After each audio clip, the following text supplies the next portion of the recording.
the Earth in the solar system. How wonder it is to watch the sky after sunset. One would first notice one or two bright dots shining in the sky. Soon you would see the number increasing. You cannot count them anymore. The whole sky is filled with tiny shining objects. Some are bright, others dim. It seems as if the sky is studded with diamonds. They all appear to be twinkling. But if you look at them carefully, you will notice that some of them do not twinkle as others do. They simply glow without any flicker, just as the moon shines. Along with these bright objects, you may also see the moon on most of the days. It may, however, appear at different times, in different shapes, and at different positions. You can see the full moon only once in about a month's time. It is full moon night or Purnima. A fortnight later, you cannot see it at all. It is a new moon night or Amavasya. On this day, you can watch the night sky best, provided it is a clear night. Do you wonder why can't we see the moon and all those bright tiny objects during daytime? It is because the very bright light of the sun does not allow us to see all these objects or these bright objects of the night sky. The sun, the moon, and all those objects shining in the night sky are called celestial bodies. Some celestial bodies are very big and hot. They are made up of gases. They have their own heat and light, which they emit in large amounts. These celestial bodies are called stars. The sun is a star. Countless twinkling stars in the night sky are similar to the sun, but we do not feel their heat or light, and they look so tiny because they are very, very far from us. You must have noticed that all objects look smaller when seen from a distance. How small an aeroplane looks when it is flying at a great height. While watching the night sky, you may notice various patterns formed by different groups of stars. These are called constellations. Ursa Major or Big Bear is one such constellation. One of the most easily recognizable constellation is the Saptarishi.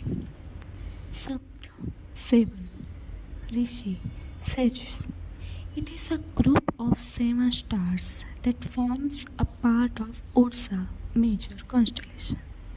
Ask someone elder in your family or neighborhood to show you more stars, planets, and constellations in the sky.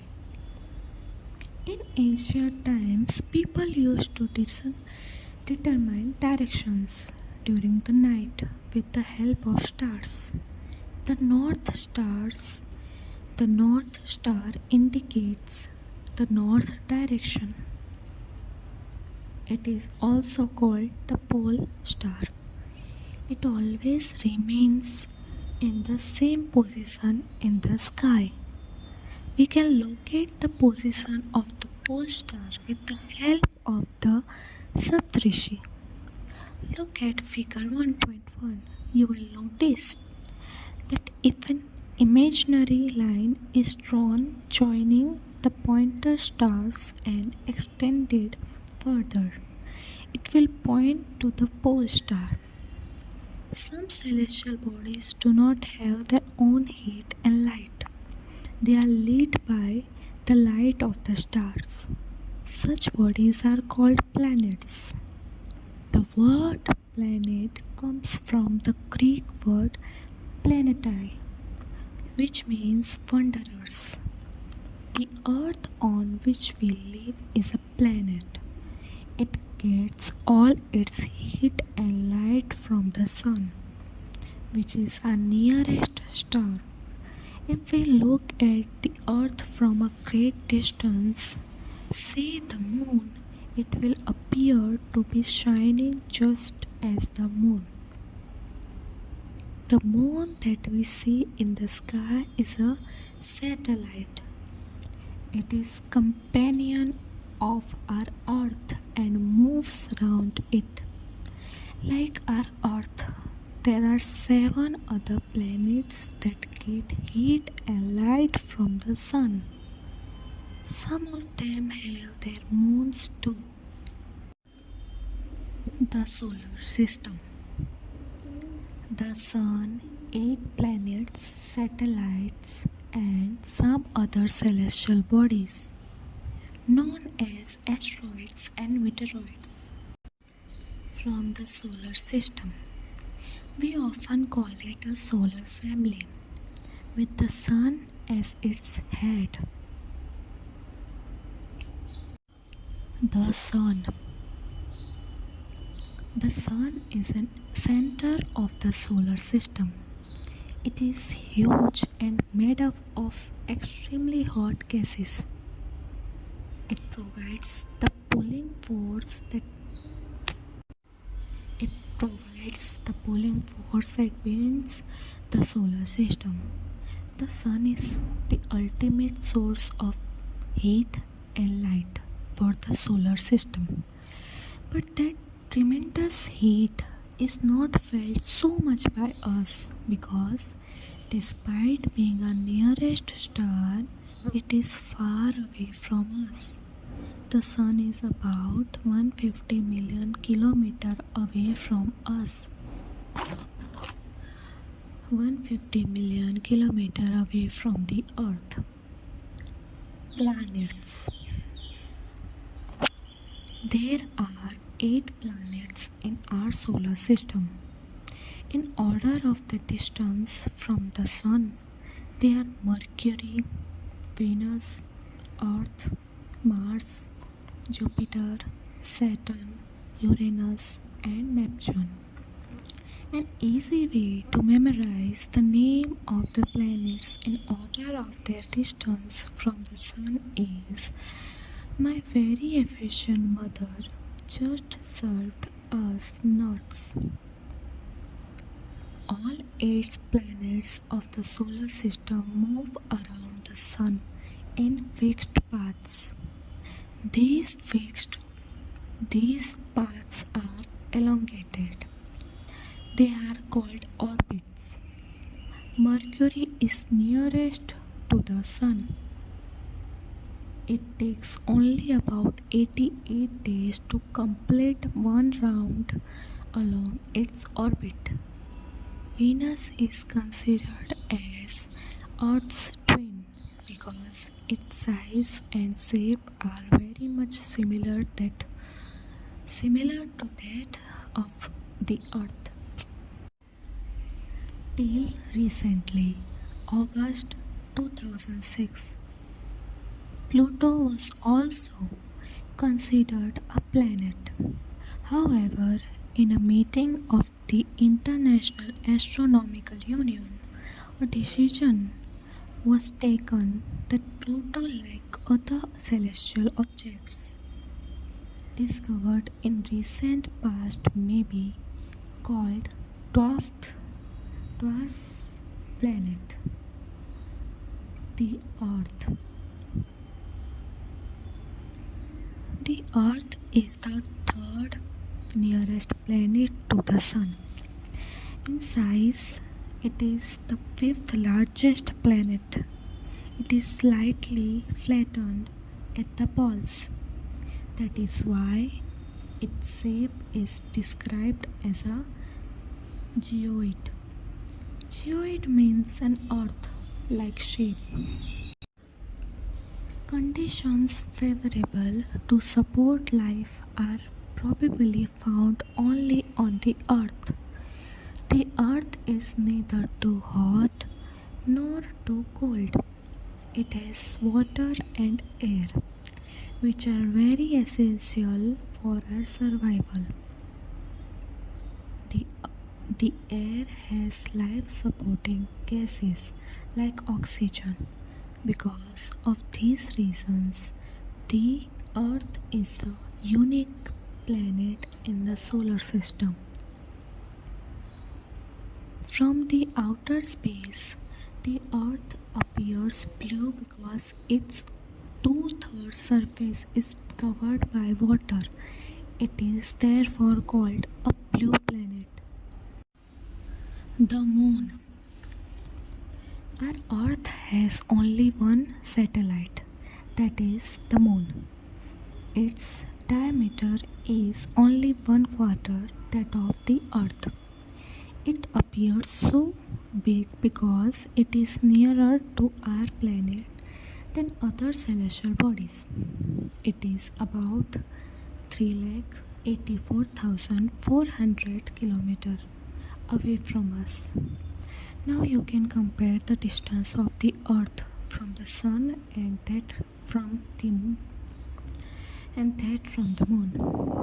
The Moon moves around the Earth in about 27 days. It takes exactly the same into It takes exactly the same time to complete one spin. As a result, only one side of the Moon is visible to us on the Earth. The Moon does not have conditions favorable for life. It has mountains, plains, and depressions on its surface. These cast shadows on the Moon's surface. Look at the full moon and observe these shadows. Asteroids. Apart from the stars, planets, and satellites, there are numerous tiny objects which also move around the Sun. These bodies are called asteroids. They are found between the orbits of Mars and Jupiter. Scientists are the view that asteroids are parts of a planet which exploded many years back. Meteoroids. The small pieces of rocks which move around the Sun are called meteoroids. Sometimes these meteoroids come near the Earth and tend to drop upon it. During this process, due to friction, which the air they get heated up and burn, it causes a flash of light. Sometimes a meteor, without being completely burnt, falls on the earth and creates a hollow. Do you see a whitish broad band like a white glowing path across the sky on a clear, starry night? It is a cluster of millions of stars. This band is the Milky Way galaxy. Our solar system is a part of this galaxy. In ancient India, it was imagined to be a river of light flowing in the sky. Thus, it was named Akashganga. A galaxy is a huge system of billions of stars and clouds of dust and gases. There are millions of such galaxies that make the universe. It is difficult to imagine how big the universe is. Scientists are still trying to find out more and more about it. We are not certain about its size, but we know that all of us, you and I belong, you and I belong to this universe. Can you relate yourself with the universe now? You are on the earth, and the earth is a part of the solar system. Our solar system is a part of the Milky Way galaxy, which is part of the universe. Think about the universe and the fact that it contains millions of such galaxies.